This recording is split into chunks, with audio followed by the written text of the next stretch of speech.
दिवाळी पार्टीशिवाय दिवाळीची सुट्टी मुलांची पूर्णच होत नाही। तर नमस्कार मंडळी, मी रोनी केंजे, तुमचे सगळ्यांचं स्वागत माझ्या आजच्या एका नवीन व्हिडिओमध्ये।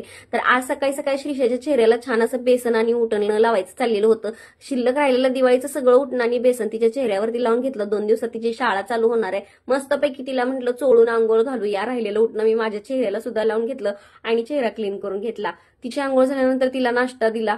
तर आज तिचं कौतुक केलं थोडं, तर ती बसली माझ्या डोक्यावरती। तिला म्हटलं तू छान सुंदर तयार झालीस ग।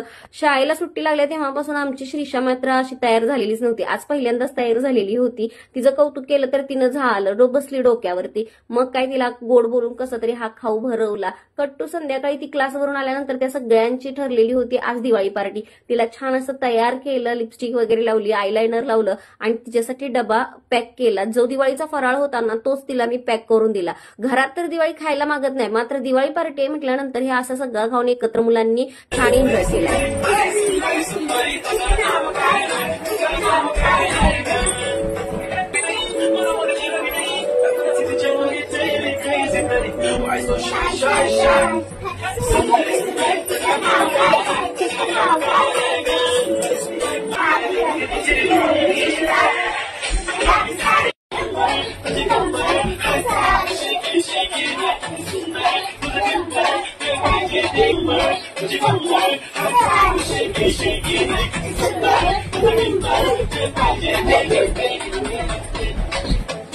मस्त एन्जॉय करून झाल्यानंतर मुलांनी सगळ्यांनी एकत्र बसून असा फराळ खाल्ला आणि दिवाळी पार्टी एन्जॉय केली। हॅपी दिवाळी।